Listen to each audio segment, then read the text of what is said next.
sometimes you just think fairly represented by the green. So also you've got the ability to attract, and this one is very interesting when I found it. I found it amazing. If your company is green, you will be able to hire better qualified people. Why? It's just very simple. We are the Generation Y.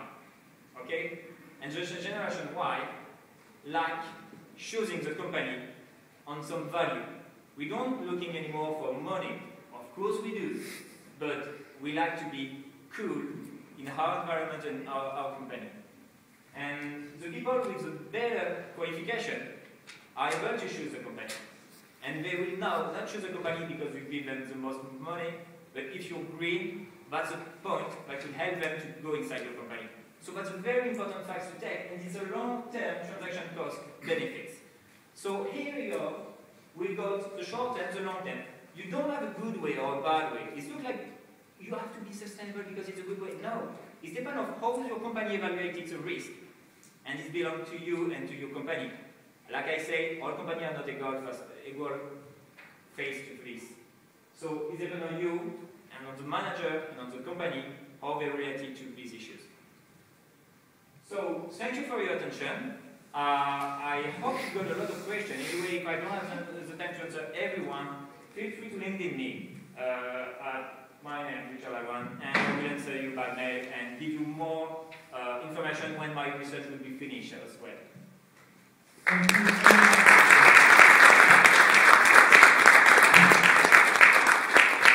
This is one of those occasions where the analysis that says Generation Y are buying long term has to be spoken by someone who's not in Generation Y.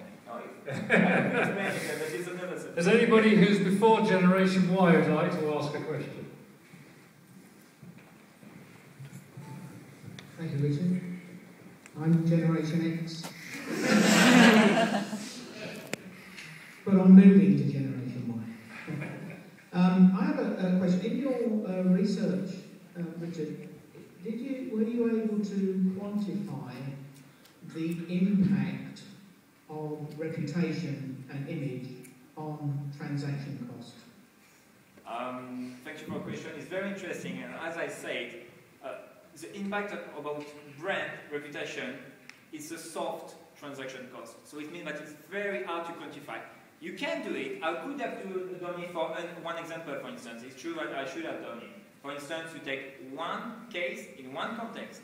After, it's depending on your management skills and management knowledge about the market. If, let's say, give me an example, anyone. Nike with a children labor, okay? You know, you will make some children work in the factories. You can't say, I will lose 2,000, 2 million, 2 billion. You can't. But you can say, I will lose money. For sure. Because people will dislike it. So as soon as you know that you will lose money, you don't care about how much you lose money. So it could be a huge amount of money. So it's why you can't qualify it, but my tool is just a help to target it. After it's dependent on your skills. And just to finish it about the Generation Y, I do agree about the fact that Generation X that are open-minded took some parts of the Generation Y. And we do the same with the next generation, so just for the bracket things. I feel a bit better. Next question.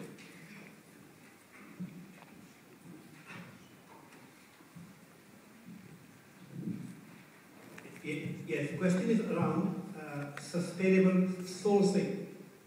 So have you considered sustainable sourcing in your purchasing cycle? Because if the source is not sustainable, then the purchasing cycle can be limited in its sustainability. So if I understand your question, it's like you're sustainable with a company, but this company is not sustainable herself. Yes. Okay. It's like, you know, do you know Greenpeace? Yeah, of course you know. Sorry for the question. Greenpeace is very interesting. You know, they're pointing this kind of company like recently BMW and Mattel for the Barbie. Because Mattel and BMW were sustainable. They say they are. But Greenpeace came through the process and say, hey, look at here. you've got one of your supplier that is not sustainable at all, that destroys the rainforest. So take care of this, because we made you a bad advertisement, and I think a lot of you saw it. So to answer your question, yeah, you have to take care of this. And it's a quality circle. So it means that when you think about having suppliers purchasing abroad, you have to take care about, you have to make a quality circle. I got a question, does it cost you money? Yes. You have to treat with local politics. Does it cost you money? Not directly, but it's a soft cost. It will cost you money, because you have to make research and things like that. You have people that belong to this problem. So again, I could put another one, like you have to travel it. So in a way, it's not sustainable, like if you made it straight away in UK. And like I say, today's aim of organization is no longer just money. Because money is a side effect on a lot of companies now. That's quite funny to think about this. Like if you do it well, like the Blue Ocean strategy I heard earlier, let's do it properly, let's do it well, and we will have the fruit from this strategy. And so, yes, you have to take care of this, yes, you have to check about yours, but maybe before that, maybe not just having this supplier, because you know that it will bring you anyway bad things.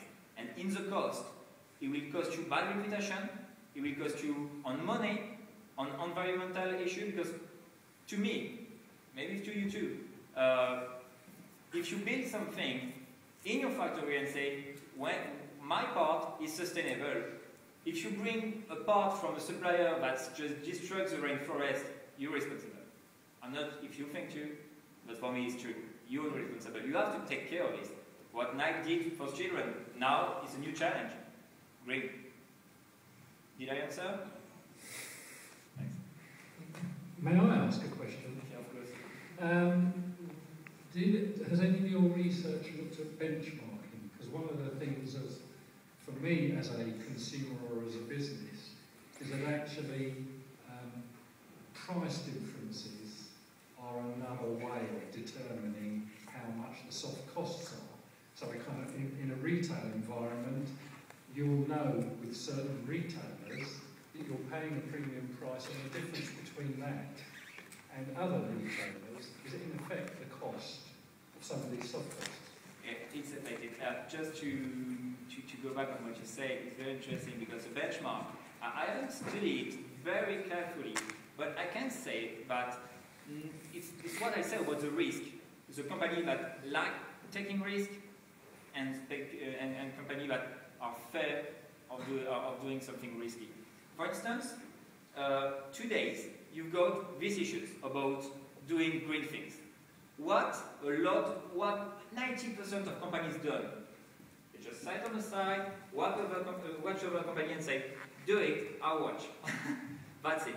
So as soon as the company say, okay, I will be green, and try to put, like we say in French, the head on the mud, and try to confront, to put money on research, and to say, okay, we try to make things sustainable financially and sustainable environmentally.